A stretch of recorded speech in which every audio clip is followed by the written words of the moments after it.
Hi, I'm Deb Crow, and welcome to Season 2 of the Heart-Centered Leadership Podcast.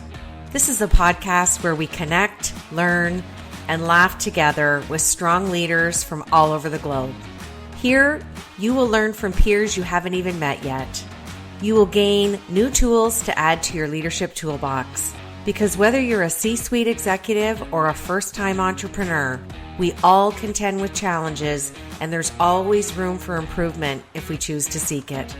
So please pull up a chair and listen in. This is the Heart-Centered Leadership Podcast. Welcome back to Imperfect, the Heart-Centered Leadership Podcast. And I have to give you a really transparent moment. When I received this gentleman's request to be on the show and I read his bio, it really hit me in the heart. And I shared this with him before we hit the record button today. This gentleman is the epitome of why I decided to get out of being a medical case manager and becoming a coach. So pull up a chair and grab a coffee and get ready, because you're going to learn a lot from this gentleman today. So let me introduce you to my guest. His name is Lebesque. This gentleman has had quite the life. He has lived in 8 countries. He has been on 5 continents. He's been at the top of his game, and I will quote what he says: "I live a truly happy and purposeful life now." But he's had a history of being an executive and going through all of the elements that come with climbing that proverbial ladder to success. And what I love about this is we're going to unpack his story today and talk about many of the things that executives don't talk about until it's too late. Hence my discovery to no longer manage executives when they get those diagnoses and are at end of life, becoming that preventionist. So Bass, welcome to Imperfect.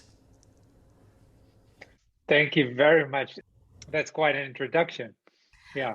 Well, your story, your leadership trajectory really hit me in the heart, and Mm. it makes me happy to know that I'm in the right space with my heart-centered leadership and my coaching.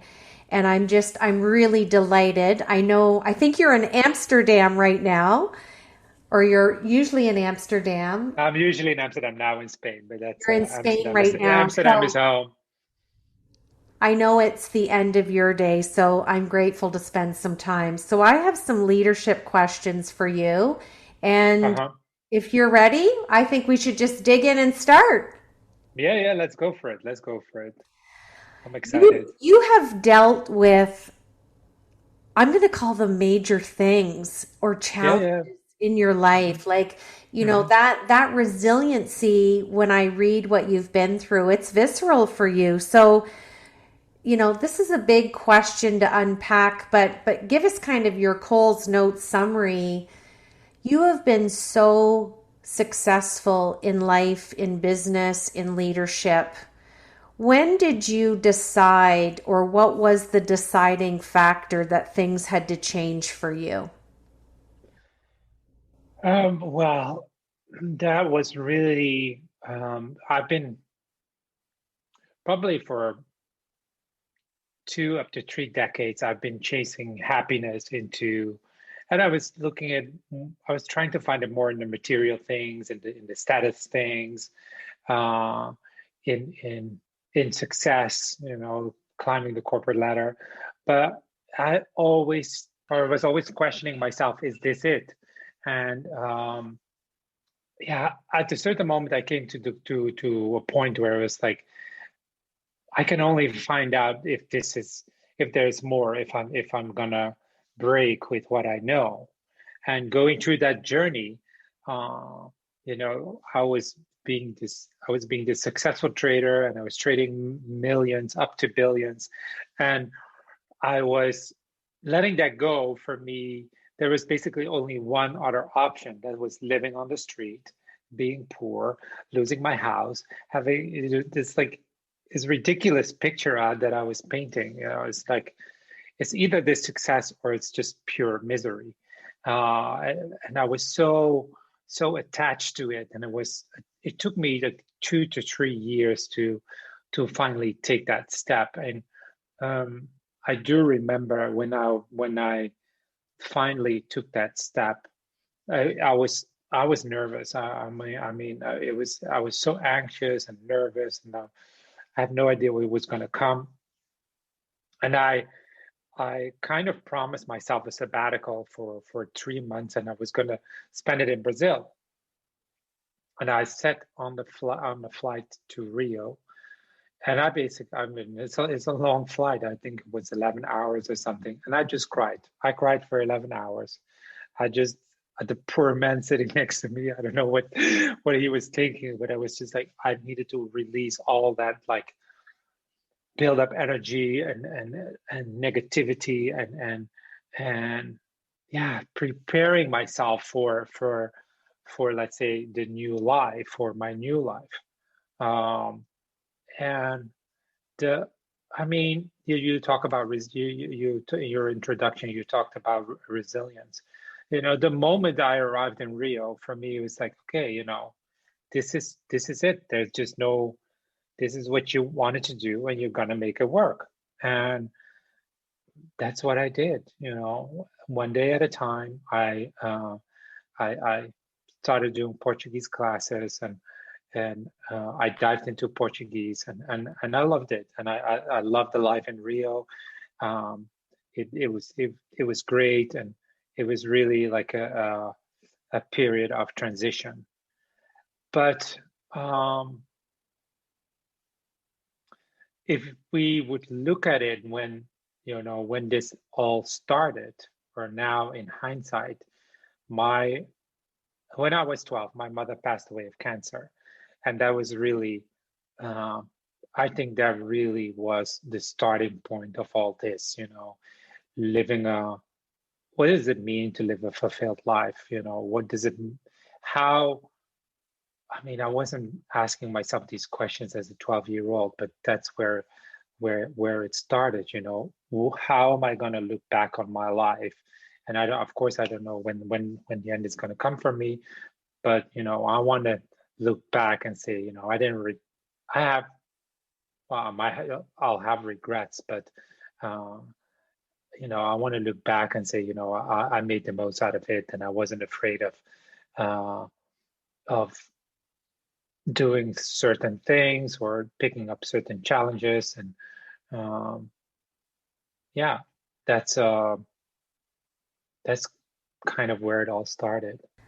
The thing that makes me so happy about your story is it didn't come to a crossroads where your physical and mental health were so debilitated there wasn't a way through the fog. Mm-hmm. The other thing that really kind of resonates with me is I lost my dad when I was 21. So I relate to you so much as a leader and a fellow entrepreneur. We carry that grief with us from that young age. And you teeter totter emotionally between, okay, I had my parent for X amount of years, and then you look on the other side of that and think, but they missed this and that and this. And every time we have a challenge or a loss in our life, it comes back to what they call a trigger memory, and it's really, really hard. And Mm-hmm. grief is messy. You can't go under it, you can't go over it, you have to go through it.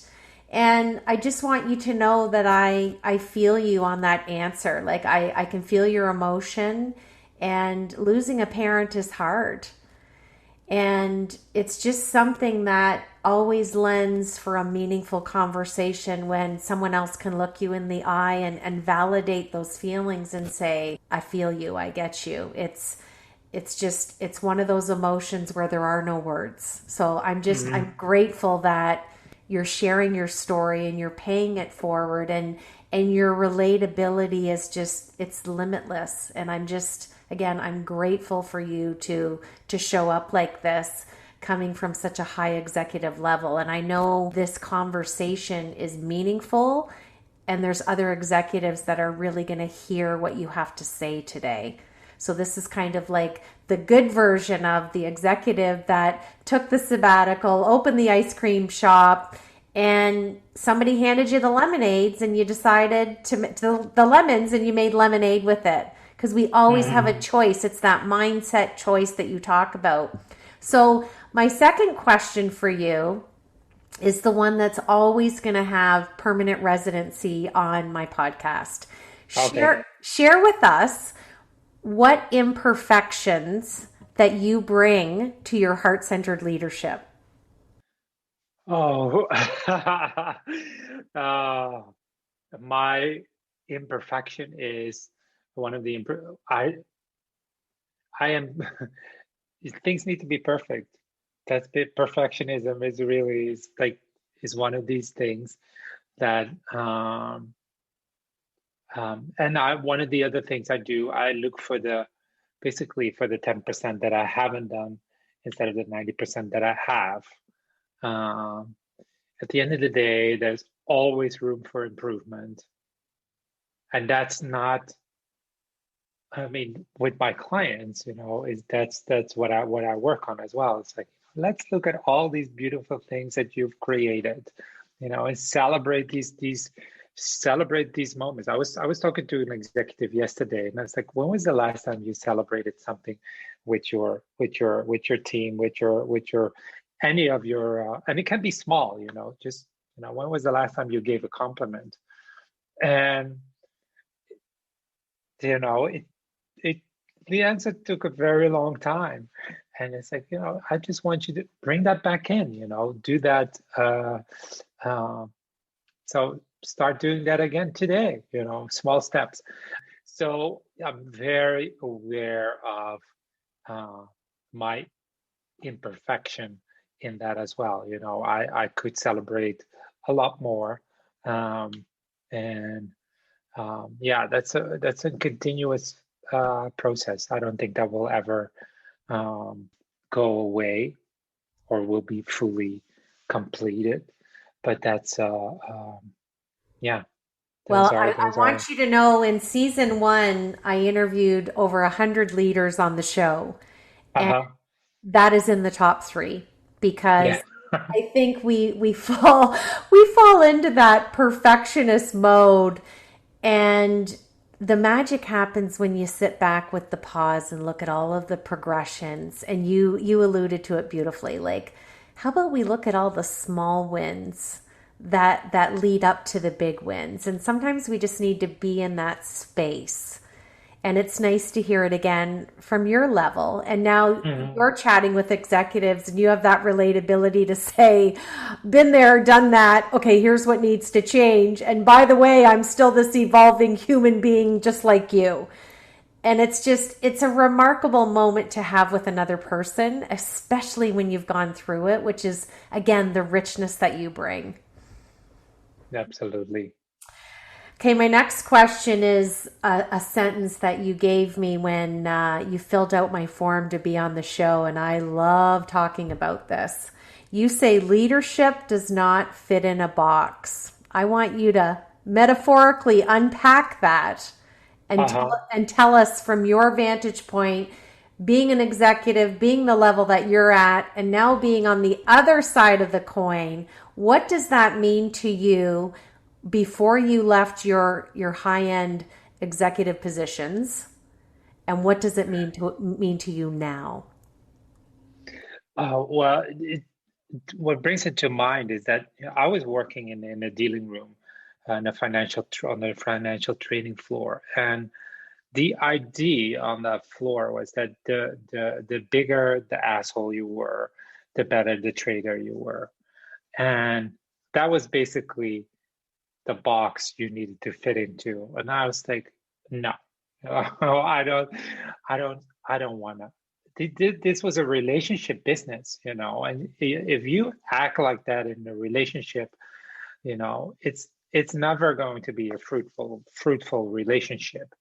So, uh, and yeah, unfortunately, I couldn't prove, or I don't have the proof that, you know, uh, that if you be, well, let's say, well, I know, people that are more emotional intelligence, that practice emotional intelligence, they have better results. So they're more creative wherever. So I mean, and that applies all over the board. So this applies in dealing rooms as well. So, but it's not a place where you see a lot of emotion. But to come back to your question, it's like leadership doesn't fit in a box. There, every person is unique, and therefore their or his, her or his leadership is unique as well, and therefore it doesn't fit into a box. And there's a lot of like these how to do this, apply that, and you'll be a successful leader. Stick to stick to yourself, stick to your own vulnerability, and then be willing to show that. And my vulnerability doesn't look like yours. My story isn't yours. So if your best leadership comes from your story. So you need to make it unique. And if you want to fit it in a box, you become a robot, and you become, I think, a very, well, yeah, boring and challenging leader. And that's not what you want to be, I think. I'm going to repeat what you said because that is powerful. Your leadership comes from your story. And what you're really saying is leadership is an inside job. When we are so anchored in our story and our self-awareness, we have limitless potential to lead. And I'm trying to break down, the myth that you have to have a lot of initials after your name to lead. Leadership, in my humble and evolving opinion, belongs to everybody.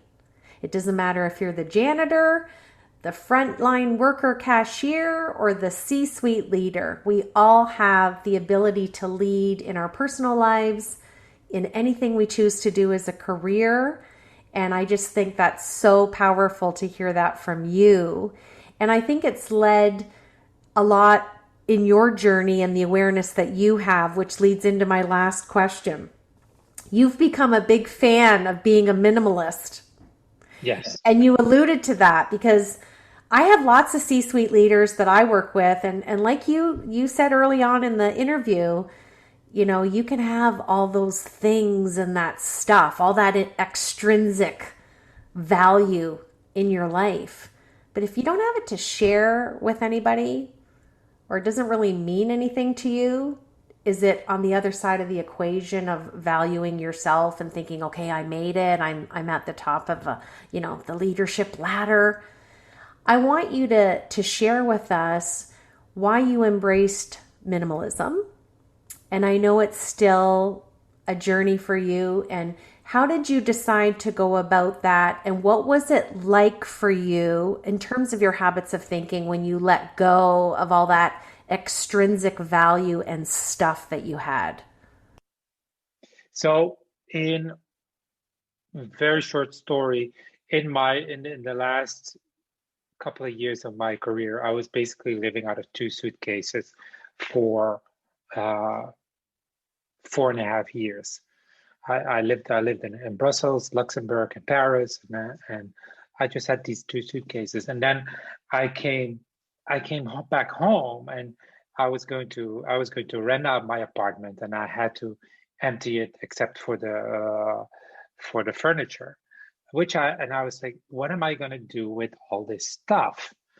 This is stuff I haven't really seen for the last 4.5 years. I don't even know what it is anymore. And I was considering to rent a storage space, and then I came across the minimalists, and I watched their Netflix episode, and I was like, this is ridiculous. I'm going to spend 100 euros, let's say $125 a month for storage.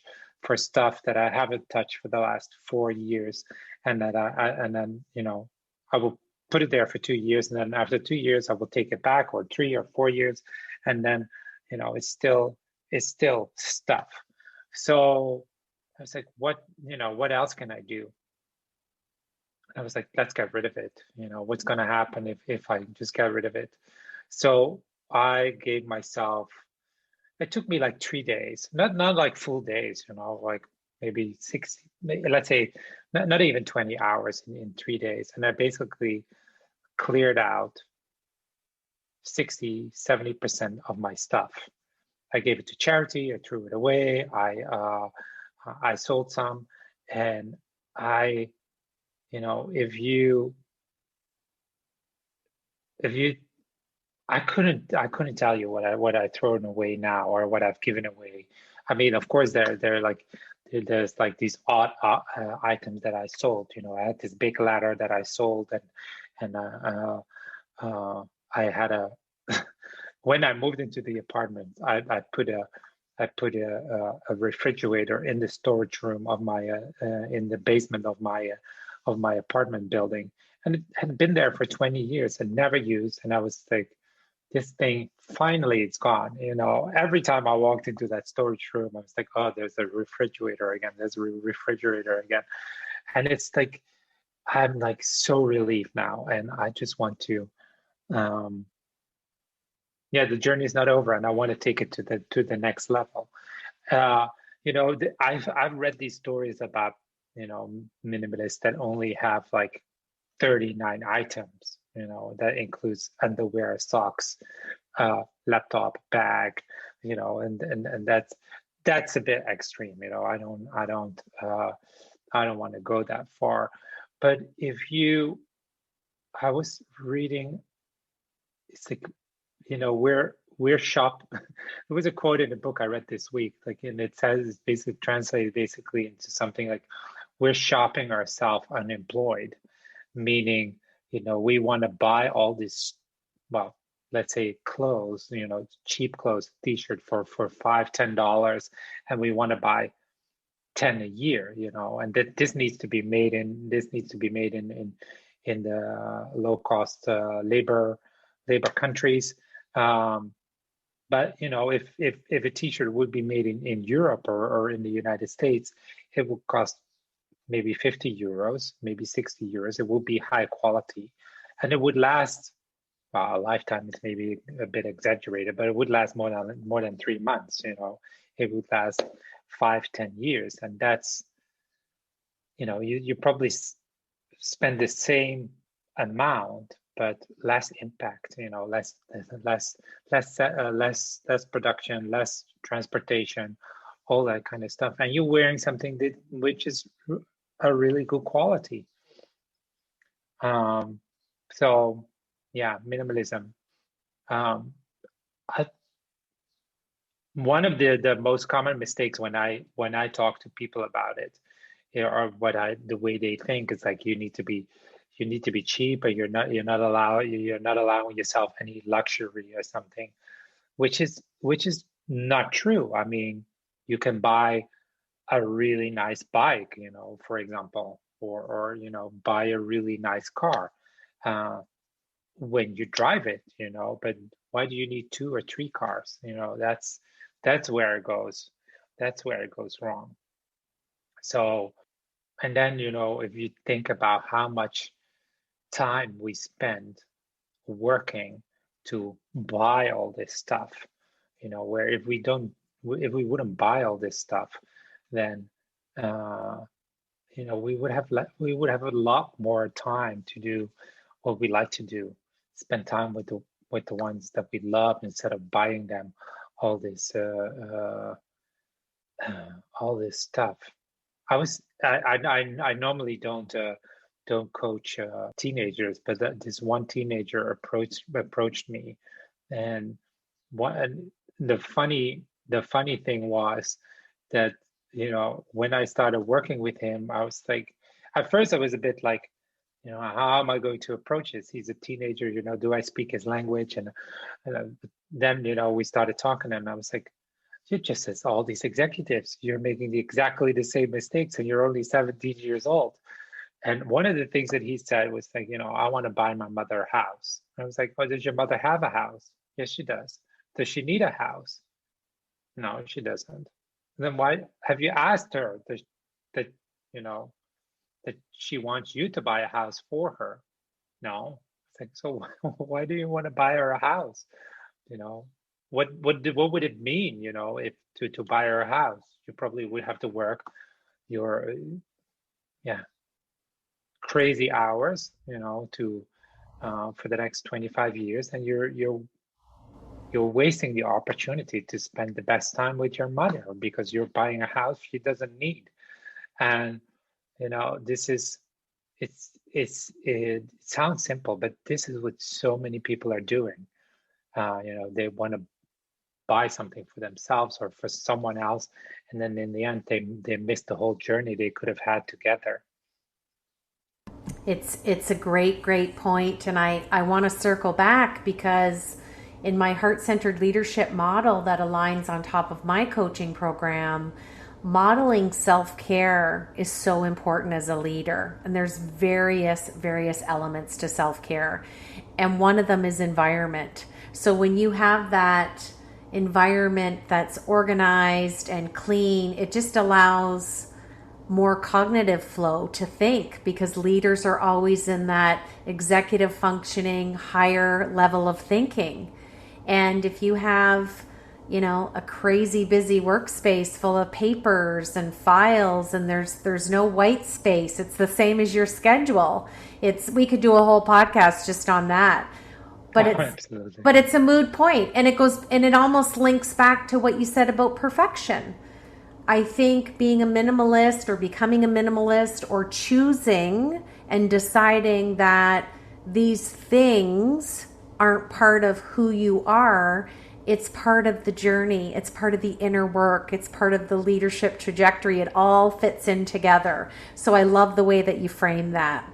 I'm going to switch gears now, and I'm going to ask you my Fab Four. These are just 4 fun questions. We want to know what's sitting on the top of your mind. So Okay. first question, tell us something that we don't know about you. Oof. Well, not a lot of people know that I had an ice cream shop for 2 weeks and that I gave it away to my business partner after 2 weeks. And one of the reason why is that I enjoyed creating the concept, but it opened, and I panicked, and I was basically like, I don't want to be standing in this shop, and I don't want to manage these teenagers, and I don't want to scoop ice cream. But yeah, I'm happy I did it. It's a thing I will never regret. It was full of teaching. I thought you were going to tell me that you ate all the inventory, but that's a great story. I only eat chocolate ice cream. There you go. Okay, Maybe that's one thing. second question. Finish this sentence for me. Heart-centered leadership is. Being comfortable with yourself. Yeah.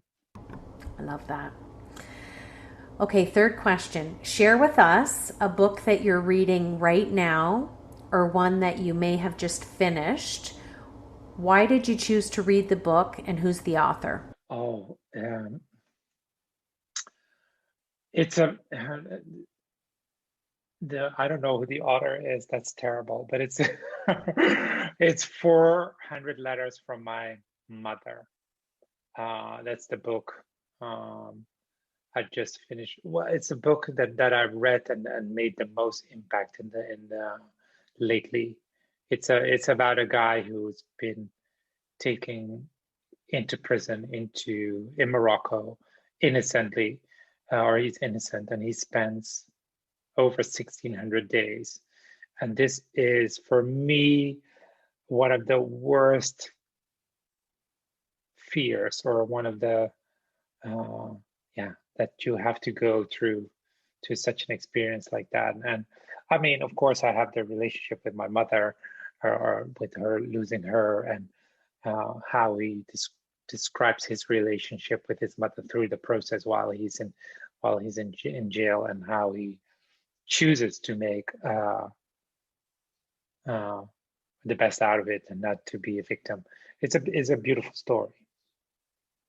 It sounds beautiful, and I'm sure it's a part of your inner journey too, with the loss of your mom as a young boy. So what a nice way to circle back, and thanks for sharing that. My last question is, what is one thing that you would like our listeners to remember about you? That it well, I go back to follow your heart and do whatever you want to do, what you want to do, and don't I mean, yeah, this is it. Happiness is the other side of the coin of fear, and you will find that happiness, when you flip that coin. And I've done it many times, and so can you. That's beautiful. And you also taught me today that your name, you go by Bass, which is short for Sebastian. Yes. You taught me something today. I am so honored to have met you, and I want to thank you for sharing your heart with us today and sharing your story. And you're the leadership story that really is engraved on my heart, because you decided to draw the line in the sand and not get sick and not have to make a decision and you realized in order to get to the other side and embrace happiness that it had nothing to do with things. And I just think there's so much richness in your story, and I can see how you've owned it and anchored it. And it was just an honor to have you on the show. Thank you for spending time with me today. Thank you so much, Deb. You've been listening to the Heart-Centered Leadership Podcast. I'm Deb Crow. If you like what you heard today, please rate and review the show. And I'd love it if you'd visit my website at debcrow.com, where you can sign up for my newsletter and get access to the Heart-Centered Leadership Toolkit, all free of charge. Thanks for your time, and we'll see you again.